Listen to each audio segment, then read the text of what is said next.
बिस्मिल्लाहिर्रहमानिर्रहीम। अस्सलाम वालेकुम dear students, welcome to my channel.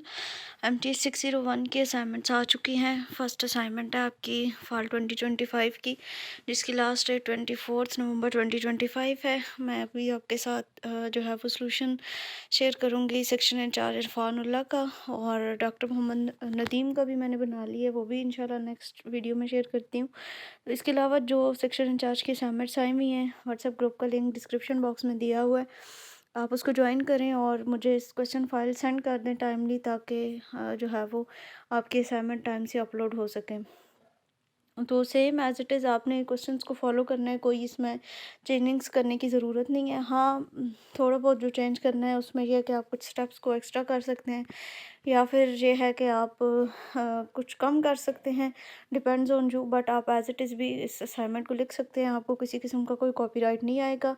But for your information, एक दफ़ा आपने कैलकुलेशंस को लाजमी चेकआउट करना है। मैंने भी जो है वो चेक करके कैलकुलेशंस की हैं, लेकिन एक दफ़ा आप लोगों ने भी जो है वो रीअश्योर करना है कि अगर कोई मिस्टेक निकलती है कैलकुलेशंस में, तो आप लोग उसको जो है वो ख़ुद भी ठीक करें और कमेंट भी करें, ताकि मैं उसको जो है वो अपनी फ़ाइल में करेक्ट कर लूँ।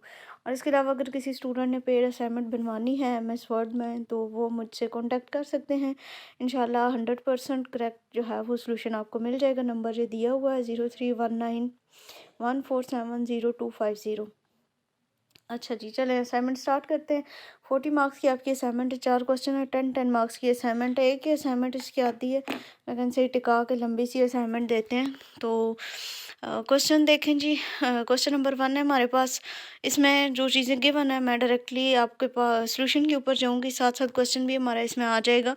सबसे पहले हमारे पास डिमांड दी हुई है। डिमांड 24,500 यूनिट पर ईयर है। उसके बाद प्रोडक्शन रेट जो है वो 2300 यूनिट पर मंथ दिया हुआ है, तो इसको भी हम पर ईयर में कन्वर्ट कर लेंगे। जो डिमांड दी हुई होगी, या तो आप डिमांड को पर मंथ में कन्वर्ट कर लें, या फिर जो बाकी आपके पास चीज़ें दी हुई हैं उनको आप अकॉर्डिंग टू डिमांड एडजस्ट करें। ठीक है, जो डिमांड दी हुई है पर ईयर है, तो बाकी चीज़ों को भी आप पर ईयर में कन्वर्ट कर लें। तो प्रोडक्शन रेट P पर मंथ्स में दिया हुआ था, तो इसको 12 से मल्टीप्लाई करेंगे तो ये पर ईयर में कन्वर्ट हो जाएगा। सेटअप कॉस्ट जो है वो 5778 पर सेटअप दी हुई है, और इसके अलावा होल्डिंग कॉस्ट जो H है वो 0.31 RS per unit per month आपके पास दी हुई है, यानी कि 13 पैसेस दी हुई है।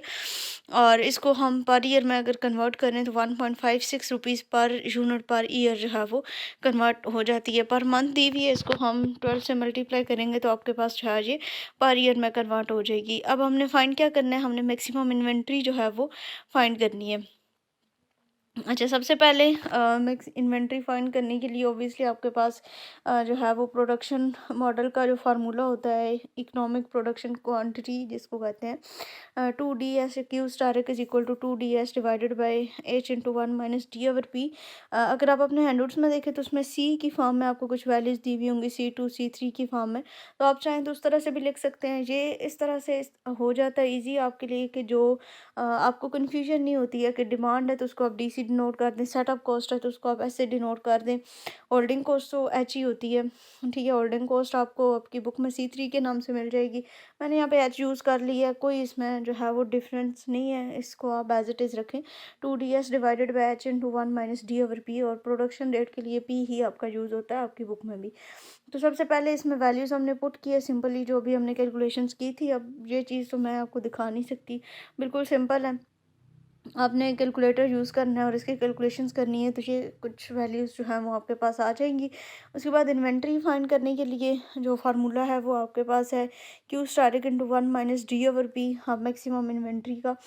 तो इसमें आप वैल्यूज़ को पुट करें, क्यू की जो वैल्यू अभी आपने निकाली है वो पुट करें, डी की वैल्यू पुट करें, और पी की वैल्यू पुट करें, तो आपके पास जो है वो मैक्सिमम इन्वेंट्री 1427.99 है। तो आप इसको राउंड ऑफ करके अप्रोक्सीमेटली 1428 यूनिट्स जो है वो कर सकते हैं। ये आपके पास क्वेश्चन नंबर 1 का आंसर है।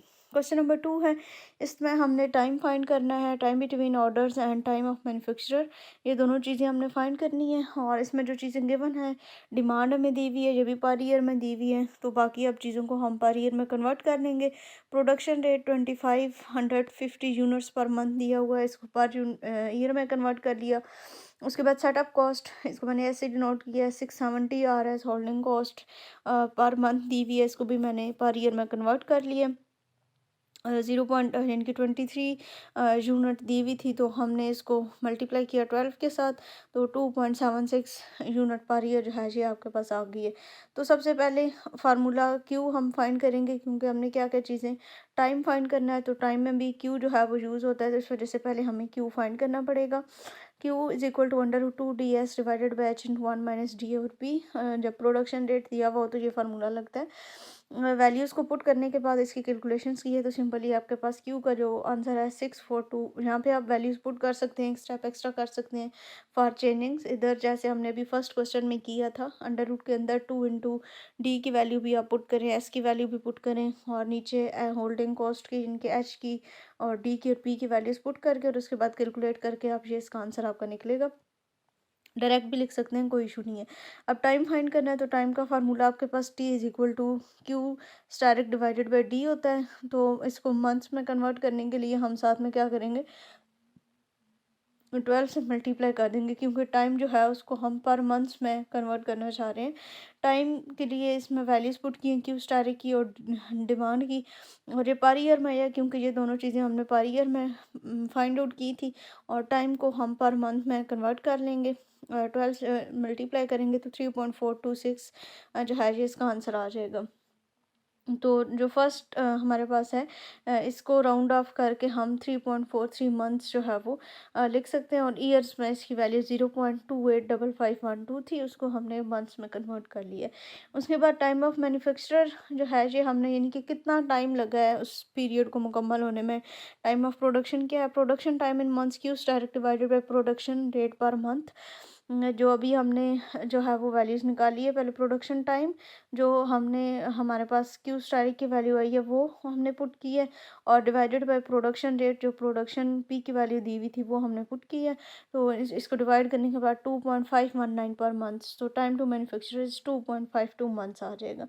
क्वेश्चन नंबर 3 है जी। क्वेश्चन नंबर 3 में आपको एक टेबल जो है वो दिया हुआ है, इसमें हमने नेटवर्क डायग्राम ड्रा करनी है, क्रिटिकल पाथ फाइंड करना है, और minimum time needed to complete this project ये हमने बताना है। तो क्रिटिकल पाथ निकलेगा तो ऑब्वियसली आपके पास टाइम जो है वो ऑटोमेटिकली आ जाएगा। ये आपके पास इसकी नेटवर्क, सिंपल सी नेटवर्क डायग्राम बनेगी। ठीक है, इसमें एक्टिविटीज़ दी हुई हैं B C D E F, और इमीडिएट प्रीडिसेसर्स भी साथ में दिए हुए हैं। सॉरी, ये ऊपर ए भी है, तभी मैं कहूँ ए कहाँ चला गया। तो ये आपके पास एक्टिविटीज़ और प्रीडिसेसर्स इसके दिए हुए हैं, साथ में टाइम भी दिया हुआ है। तो सबसे पहले हमने इसकी नेटवर्क डायग्राम बना ली है। ठीक है, ये नेटवर्क डायग्राम आपकी बनेगी, इसको मैंने MS पेंट में बना के, और यहाँ पे इसको मैंने जो है वो कॉपी की है। आप, मैंने एक वीडियो भी अपलोड की थी कि आप किस तरह से MS वर्ड में जो है वो बना सकते हैं नेटवर्क डायग्राम, साथ में पेंट का भी बताया था। तो आप वो लाजमी देख लें, मैं नीचे वीडियो का लिंक दे दूँगी डिस्क्रिप्शन में, उसको वॉच कर लें, और उसको यूज़ करके आप इस तरह से अपनी डायग्राम बना लें। अब क्रिटिकल पाथ आपने फाइंड करना है, ज़ीरो से आपने स्टार्ट लिया, तो सर सबका जो टाइम पीरियड है वो आप ऐड करते जाएं, और आपके पास जो है वो जो लॉन्गेस्ट टाइम होता है वो आपके पास होता है जी, क्रिटिकल पाथ होता है जो लॉन्गेस्ट बनता है। ठीक है, BCDF जो टोटल टाइम है इसका प्लस करने से 13 आता है, तो इसका प्रोजेक्ट जो फिनिश टाइम है वो भी 13 होगा, और इसका जो क्रिटिकल पाथ है वो भी जो है वो 13 होगा। ये जो कैलकुलेशन है, आप चाहें तो इन स्टेप्स को ऐड कर सकते हैं, अदरवाइज़ आप इसको स्किप भी कर सकते हैं, कोई मसला नहीं है। आप डायरेक्ट जो है ये क्रिटिकल पाथ इसका जो है वो लिख सकते हैं नेटवर्क डायग्राम बनाने के बाद। क्वेश्चन नंबर 4 है, इसमें भी सेम डिमांड जो है वो आपको दी हुई है।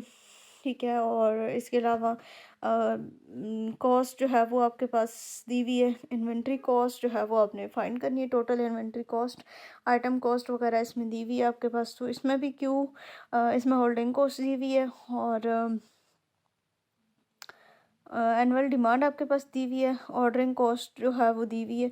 तो इसका formula 2DC divided by H is equal to, इसको मल्टीप्लाई करवाएं, ऑर्डरिंग कॉस्ट ये इसको हमने C0 से डिनोट किया है, ऑफ से ऑर्डर, और कॉस्ट मतलब C से ऑर्डरिंग कॉस्ट हो गई।